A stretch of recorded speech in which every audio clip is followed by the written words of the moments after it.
All right. So in the last session I was in, I found that user experience was supposed to be useful, entertaining, and uncluttered.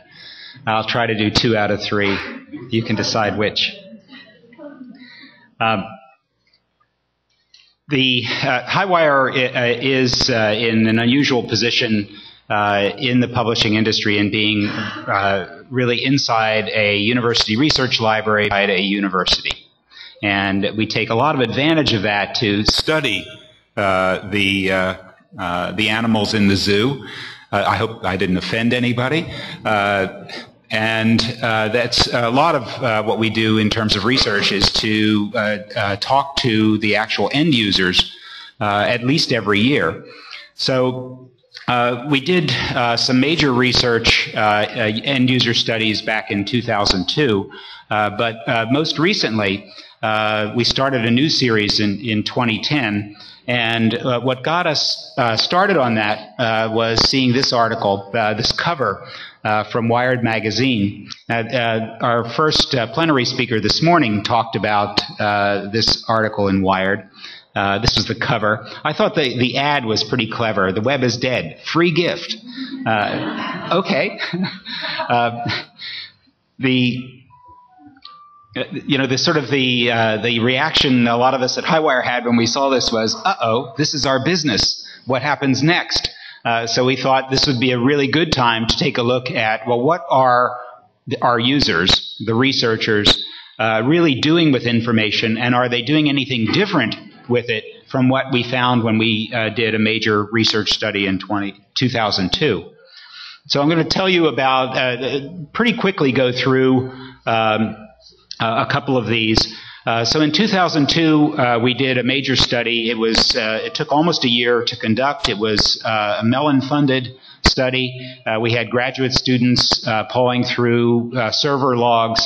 And the important thing about it was this was 2002, if you can think back a whole 10 years, was still a time when we were talking about e-journals. Now, if anybody talked about e-journals today, you'd say, what's that mean? We've just all dropped the E because all journals are e-journals. This was also the year before Google started indexing at least Highwire's content, which was pretty much done in 2003. So this was a time before everything was retrievable through Google. This was also a time before social media. So it was a very interesting time on a campus. The whole idea of electronic journals was well established, but it hadn't really changed the way people did their work. So what we found in doing this research in 2002 was this was the research user workflow. And I sort of call it the wagon wheel. It is, I think, a pretty traditional view of almost a circle of gifts kind of a concept where people are moving methodically through their research, they're creating literature, and then, of course, they're reading literature that other people have created. So I don't want to dwell on this, but what we were trying to understand through the next series of interviews that we did in 2010 and 2011 was figure out whether this had really changed. So let me tell you what we found in the 2010 and 2011 interviews. Now, these interviews, just to go back, let you know these were with 45 Stanford researchers. So this was not a geographically diverse audience. This was pretty intellectually diverse. That is, we talked to people who were in humanities and social science, as well as sciences, medicine, and so on. But we were talking to researchers. We were not talking to students. We were not talking to teachers. We were not talking to clinicians. Many people were all of these, but we were talking to them in their role as researchers. So you get a particular workflow for a researcher that's pretty different from the workflow that a clinician uses. So what did we find talking to these folks? Well, for those who were in biomedical areas, the major retrieval tool was PubMed. No surprise there. Second major tool was the Web of Science. Third was Google Scholar. Wikipedia showed up. And now this makes all the librarians go, but it's a fact of life that even advanced students and researchers are using Wikipedia to discover things that they don't already know. In other words, they're not using it so much for research as to go into a topic that they don't know anything about. The kind of thing they might have used a textbook for in olden days. Another surprise, again, makes the librarians go, was how much Google dominated the scene. Now, I have it last on this list, but it was actually first. And we were interested in pursuing this and understanding why is it people are using Google. They know better tools to use. Why are they using Google? We got an interesting insight from one of the researchers. I use Google to vacuum around the edges of the carpet. What did that mean? Well, we had to go ask. I should say these were all done as interviews. They were in-person interviews, so these weren't telephone interviews. They weren't questionnaires, surveys, or anything like that. These were honest 2-hour sit-down and talk kinds of interviews. And what this researcher was telling us is that when you use these other sources, you're searching a curated database of typically articles. And often what they're interested in finding is things that aren't in articles, but have shown up on the web somewhere. So Google is this way of finding knowledge that exists, but it's not within the structured literature, and that's important to them. So we learned something. Also heard what they felt about some other sources.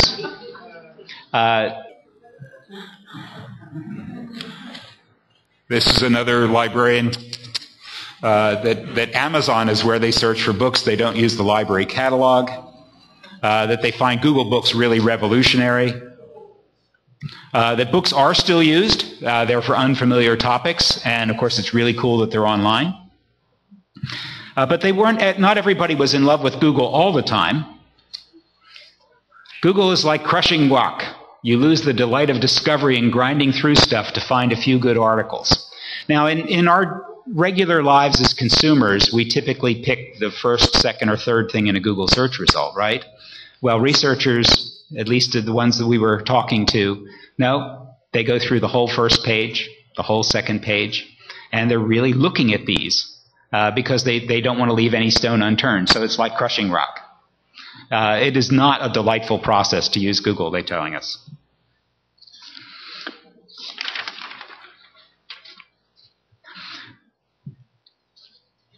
They told us they read journals. Okay, that's good. Now, when we talked to researchers back in 2002, they told us that they read 3 to 4 journals. And we thought, okay, that makes sense. We were observing that. When we talked to researchers in 2012, they told us they were reading 8 to 10. And we thought, no, doesn't make sense.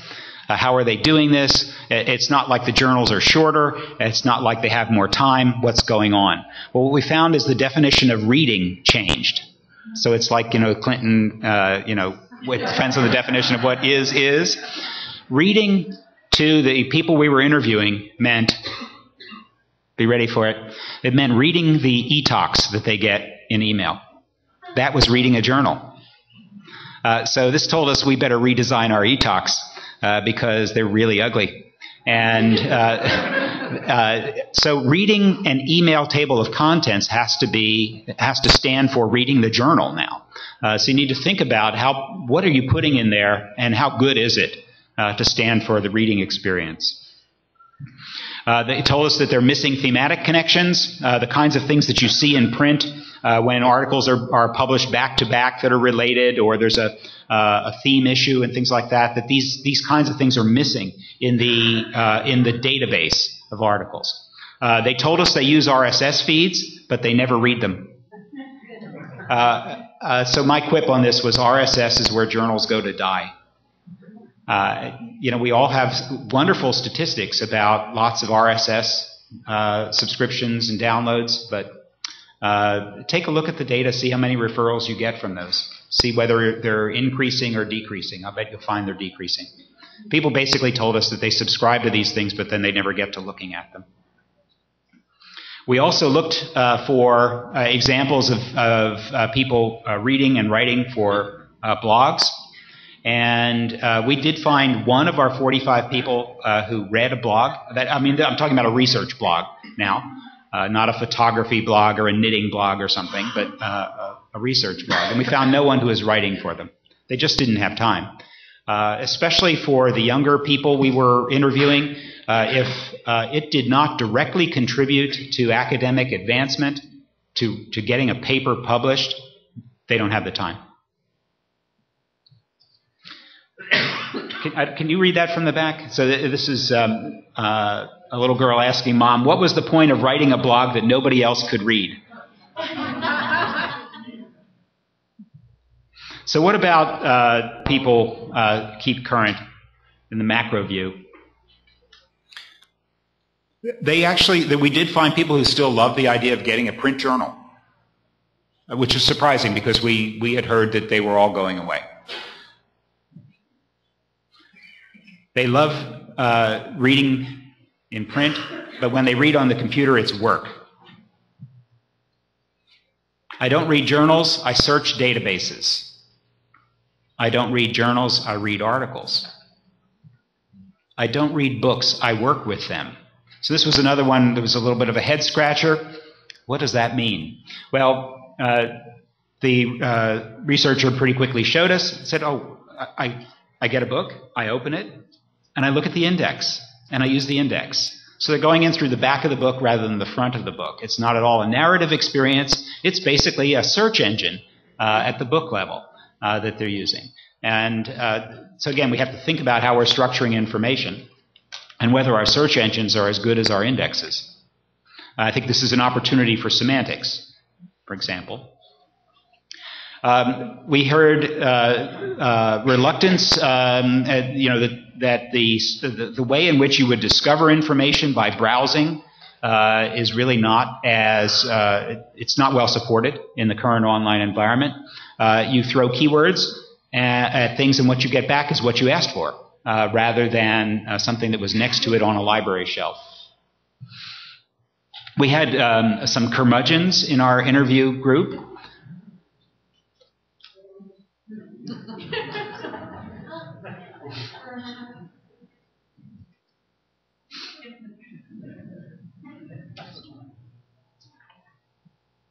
Can you read that? It's pretty funny. I use my ears to listen to music and my eyes to watch old Hollywood movies. Do you imagine Robert Weinberg telling me about metastases? I'd go crazy. They were funny curmudgeons. Videos. I mean, we were asking questions about, what kinds of new media would you appreciate?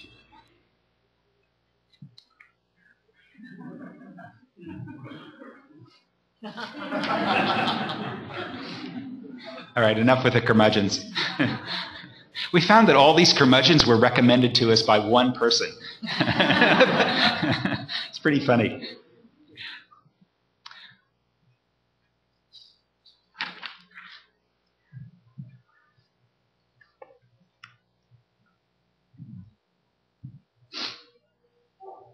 This is kind of interesting. This is obviously an author speaking, not a reader. This is probably the one that I quote most often. What we heard from this researcher, I think, was saying, searching is a solved problem. Reading is where I need your help. And by reading, they meant a whole network of activities around extracting information, storing it, and so on. The reading process is still the same old process it always was. There's no Google to help you read. And this is where I think as a publishing group, publishing industry, we should be putting resources to helping people. So what did we learn from these interviews? I'll just summarize. I hope you enjoyed the quotes. There are even more, but there's not more time. So what we learned was that by and large the workflow that I showed you is the same, but there are some places where people could use our help in the parts of the workflow that are about extracting from articles and then managing the information. We heard that people are pretty conservative toward change. There has to be a productivity reason. a motivation to do something. A new gimmick is just not interesting. It might be, when they're at home with their family and kids, but not when they're doing research. A really important thing we learned that I haven't already covered is every one of our researchers, 45 out of 45 people, were already mobile with their laptops. Only one of the 45 even had a desktop computer, and they didn't use it. And what was important about this is we were going in there talking to them about, were you using your phone or your tablet to read literature? And they said, why would I do that? I've got this with me. And they always had their laptop computers. It's also important to understand that's where they manage their research life. That's where they store all these PDFs. They're not storing them in the cloud, at least not yet. So they want to have tools that work with their devices to manage their literature. We did not find significant differences across disciplines. That is, we didn't find that the art historian was all that different from the biological scientist. They use different databases and tools to extract information, but they're actually still managing it pretty much the same way. As I said, they read journals, but they read them differently than before. They search all these places, but they don't search publisher sites. We didn't have anybody tell us that they went to a particular publisher site to do a search. We also heard, and this has been commented on in a previous session, that people are using HTML, but they really prefer PDFs. And we explored this a little. What we found is that in the process of scanning and skimming information, selecting what to study, people use HTML. But once they've decided they're going to commit to reading something, they switch to the PDF. At the time we did the research, which this question was in 2011, early 2011, it was about half and half, read on screen, read in print. And I don't know whether that's changing, but it's about half and half. There was a strong preference for the PDFs. The old saying about you'll pry it from their cold, dead hands is probably true. There was some speculation in the previous session on user interface engineering that the reason people prefer PDFs is because we haven't given them a better alternative yet. They don't have PDFs for their newspapers, so and they love their newspapers. What's going on here? I'm not sure. I don't think I agree with that. I think there are reasons that they prefer the PDFs is because they're very easy to store and manage. Remember, they're storing these in their local databases. A PDF is one object. HTML files come in lots of bits and pieces. They're just harder to manage. They prefer an immersive reading experience when they're really studying, and that's what the PDF gives them. Whereas our websites are pretty jazzy in terms of lots of things going on in the design. They're not very clean. I refer to a lot of website designs in scholarly publishing as Swiss Army knives with all the blades out. They're sort of scary things. So we did ask people what would help them, especially in the scanning process and the information extraction process. My theory is that people are looking for information, and what we give them are articles, and they have to unpack the information from the article. So what could help them do that? Even in outside of the medical areas, people wanted structured abstracts. So the concept of a structured abstract appeals to people. I haven't seen them outside of medical journals. I don't know if there's an equivalent in other areas, but that's something for us to think about. They wanted expert commentary. They did not want end-user e-letters. They wanted experts. So an author and an expert talking to each other in a commentary, that sounded like a good idea, but not everybody writing in. They liked the idea of what I'll refer to generically as play and place, so that they could look at other items without leaving the page they were on, without losing context. So you say, okay, a play and place video makes sense. Yeah, but another thing that they love, at least in the Highwire system, we have this thing called pop-up abstracts. So if you want to follow a reference, you don't leave the page. The abstract just pops up on page for you. They love that. And this is just generally less what I call pogo sticking. So you don't use the back button on your browser very often. The outline of an article or the outline of chapters in a book should be visible instantly. It's part of extracting knowledge from the article is what sections does this contain. Now that's probably less important in your standard scientific article where there's the abstract, the introduction, and so on. But in articles where there are subheads that are meaningful about what's being done, that's a useful table of contents. And at least in the previous Highwire system, we had that below the fold. It needs to be above the fold. And we also heard about integration with workflow tools. So the ability to manage things that are using the tools I use in my life. In other words, don't build your own My Folders system that works only in your journal or book or publishing site. It really needs to be something that interacts with others. So this would mean supporting things like Mendeley and whatever other tools people are using. We showed them the article of the future, the design that had been done by Elsevier for Cell Press, and asked them what they were interested in. And this is what came back. Lots of bells and whistles there, but these are the things that they said would be helpful. Visual abstracts, strong interest in visual abstracts. Integrated supplemental information, in other words, rather than having supplemental information off in other files where you have to go and find it and pogo stick and so on, act as if it's really part of an article. Treat it in a way, just the way we treat figures and tables, as they're integrated. And then a way to browse the figures in an article.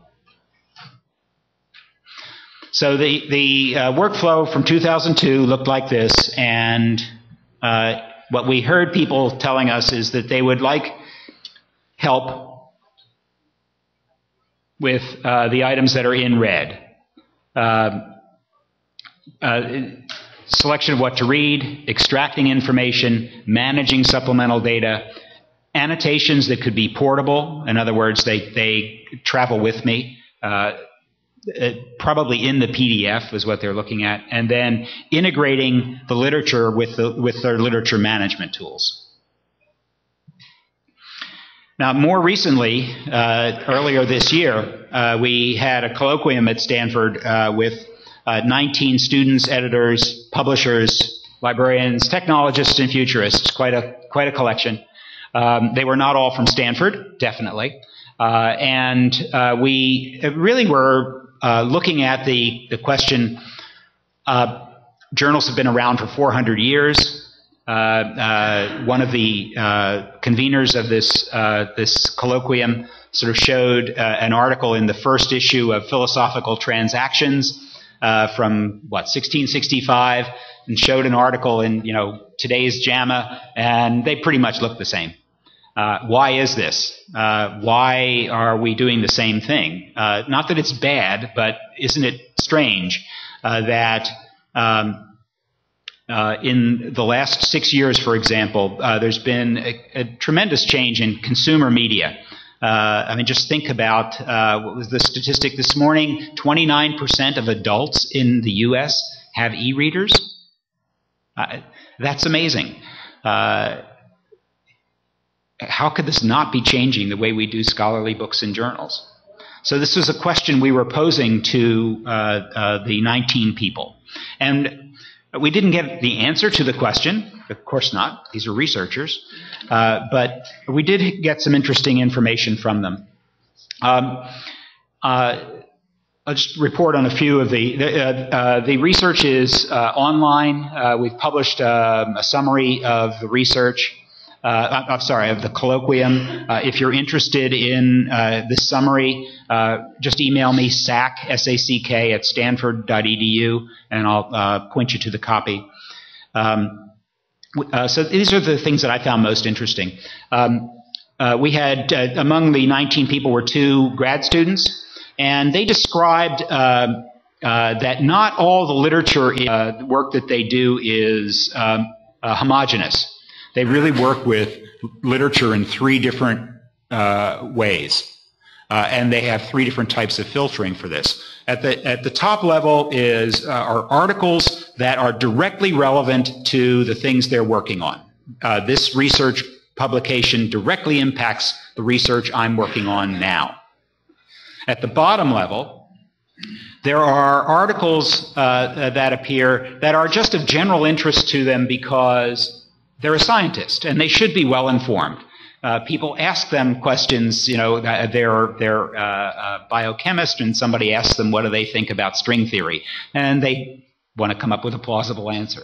At that level, there's a different kind of filtering. So I'm not going to describe the middle layer yet. At the top layer, they said they don't want any filtering. They want to do their own filtering. They're experts in the field.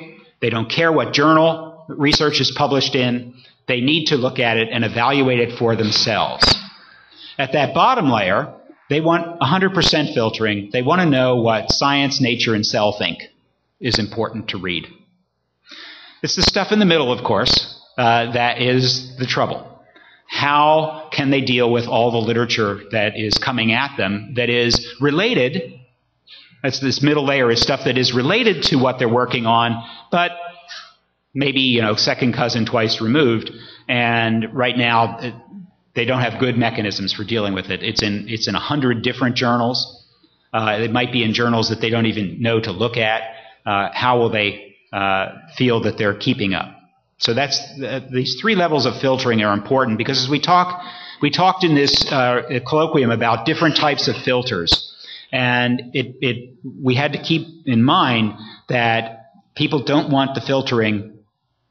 They like the filters they have at the bottom layer. It's this middle layer we're working with.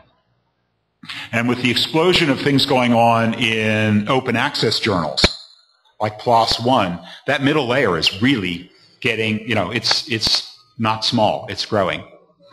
The second was a recognition from everybody that there's a desire for more access to more data, and yet they're feeling more and more overwhelmed. They recognize the contradiction in this. And this, again, leads to pressure on filters. What are the better filters that can help? The more data is definitely going to come. Mike mentioned it. We've already seen it happening with data being accessible in a paper. The third point that really a metaphor, but more than a metaphor, was imagine that every paper is a meeting and articles are conversations. Imagine that what we're really doing is trying to gather together the information about a meeting.